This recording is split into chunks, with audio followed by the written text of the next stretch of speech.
ubukwe ndabufite wow kuwa gatandatu ku mafaranga uyu Richard wiragiye umugabo wa Nyambo hagaze hagati ya miliyoni 753 z'amanyarwanda kugeza kuri miliyoni 840 z'amanyarwanda. Ruguru ukaba ari umugabo wa Nyambo ndetse ukaba afite amakampani menshi mu gihugu cya Australia ndetse waba ushaka kugura subscribe, watch time na views byo kuri YouTube, ese waba wifuza kugura likes, followers, views, comments byo kuri Instagram, TikTok, Facebook, Twitter n'izindi mbuga nkoranyambaga, igisubizo nta kindi ni dutanga serivisi zose zavuzwe haruguru ndetse tukanakemura ibibazo byose bijyanye na social media. Ku bindi bisobanuro waduhamagara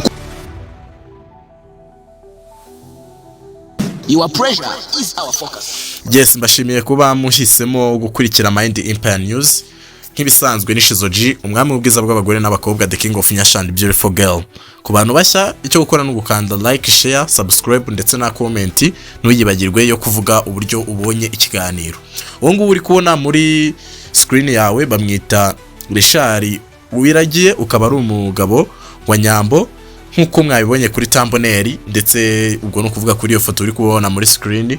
Ni umugabo wa Nyambo aho hashize igihe kigera nko mu minsi 3 mubona ngo yatereye ivi Nyambo, ukaba ubuzima bwe ndetse n'icyakora ese koko niba ari Numukire ndetse n'ibindi biri muri iki kiganiro. Ntabatindiye rero you are welcome mu kiganiro. Nyaboneka ntibibagirwe gukanda subscribe. You are welcome.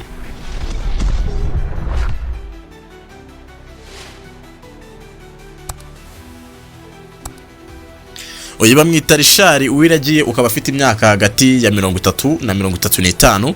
Amakuru yivuka ryiwe ntago akunze kugaragara, kimwe nuko gupfa kubona amafoto y'uyu muhungu bigoye cyane kuko akimara guterera ivi Nyambo account yiwe wese ayigira privé. Gusa twagerageje gushakisha amafoto ye nubwo bitari byoroshye, gusa Mind Empire News iba ihababereye kugira ngo ibashakire inkuru kandi zifatika zifite n'ibimenyetso. Uyu nguyu rero bamwita Richard wiragiye nkuko nabivuze haruguru, ukaba ari umugabo wa Nyambo ndetse ukaba afite amakampani menshi mu gihugu cya Australia ndetse na Dubai. Gusa ukaba ubu ngubu atabarizwa Dubai afite ya makampani, ndababwira icyakora ayo makampani ndetse n'ibindi, ariko ubu ngubu ukaba ari mu Rwanda.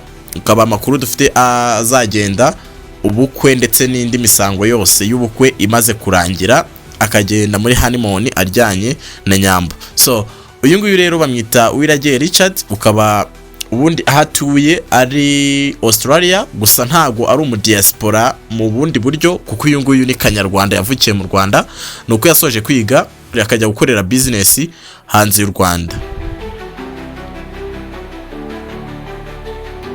Uyu Richard wiragiye akaba afite amakampani nkuko nari mbivuze haruguru, afite amakampani menshi hariya za Dubai, afiteyo nka kampani twavuga kuko we ubwe ntago yari yabyitangariza ngo abyemeze, gusa biravugwa yuko ashobora kuba acuruza imodoka za electric ndetse ukaba afite n'andi makampani aranguza ndetse akaba aranguza zino mashini za desktop ndetse na za laptop.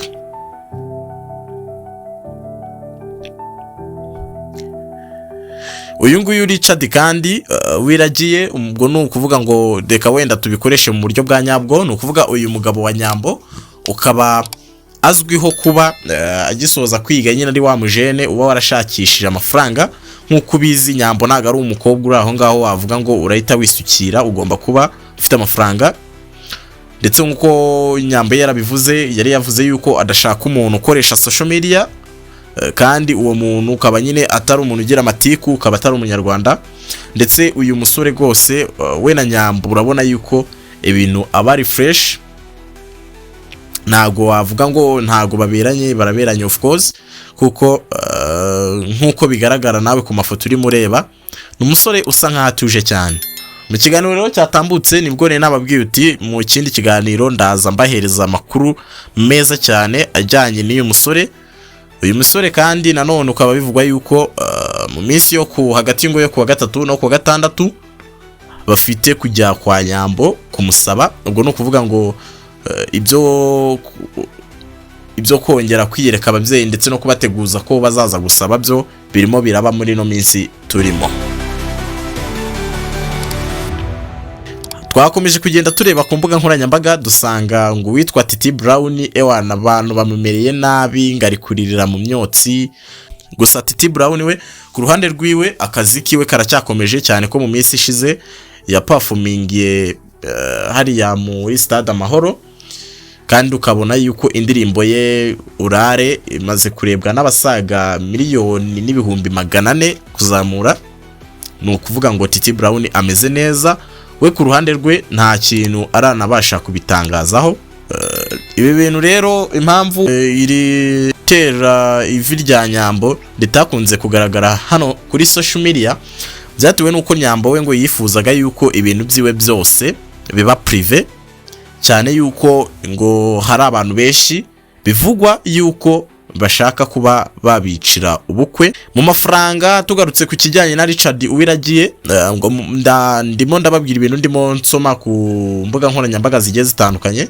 Ku mafaranga uyu Richard Uwiragiye umugabo wa Nyambo ashobora kuba ahagaze hagati ya miliyoni 753 z'amanyarwanda kugeza kuri miliyoni 840 z'amanyarwanda.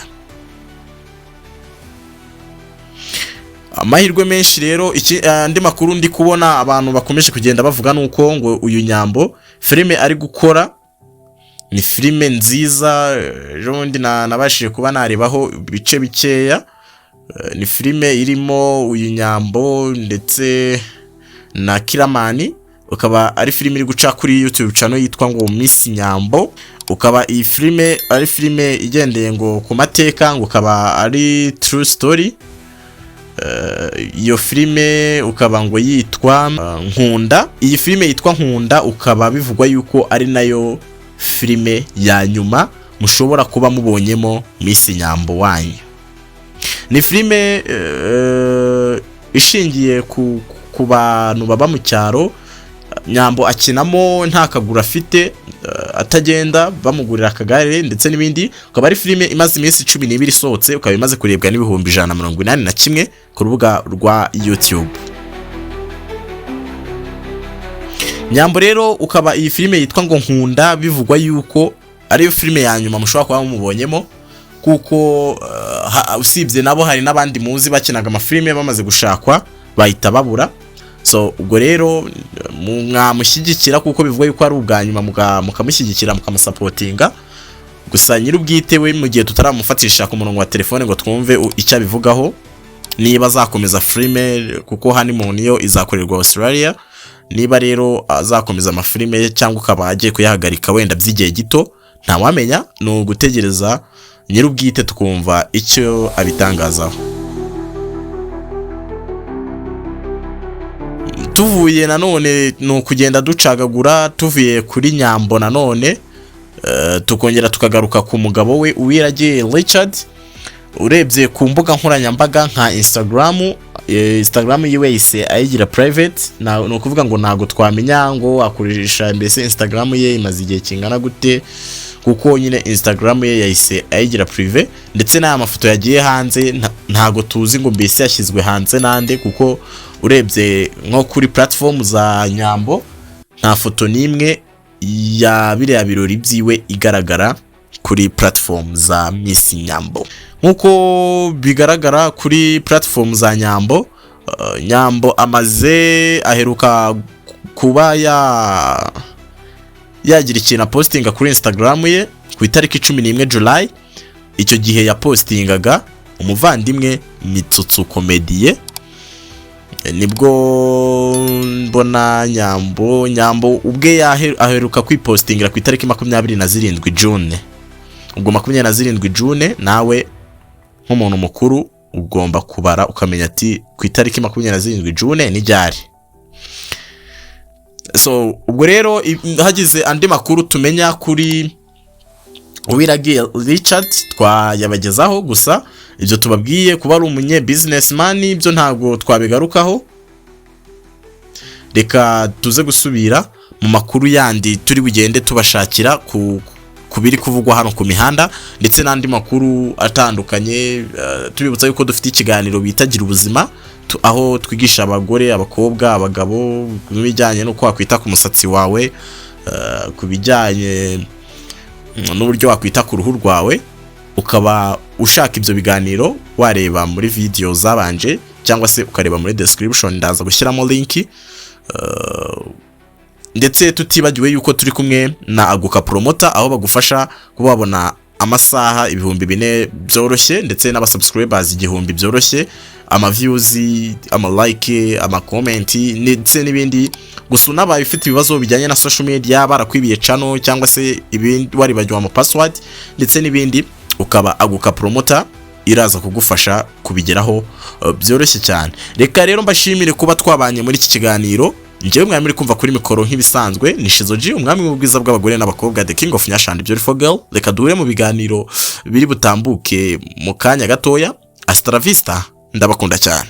Waba ushaka kugura subscribe, watch time na views byo kuri YouTube? Ese waba wifuza kugura likes, followers, views, comments byo kuri Instagram, TikTok, Facebook, Twitter n'izindi mbuga nkoranyambaga? Igisubizo nta kindi ni dutanga serivisi zose zavuzwe haruguru ndetse tukanakemura ibibazo byose bijyanye na social media. Ku bindi bisobanuro waduhamagara ku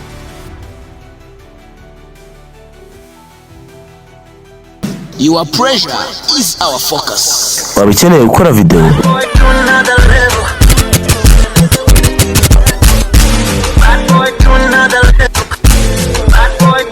gukora indirimbo, I love you face to face the way we're not to get down, to get down, gukoresha amafoto ndetse n'ibindi. Igisubizo twakizanye. Nishimwe studio yonyine ishobora kubigufashamo. Duhamagare, tuzamura imbuga nkoranyambaga ukaba warebwa cyane ku ma TikTok, ama like, ama followers ndetse n'ibindi.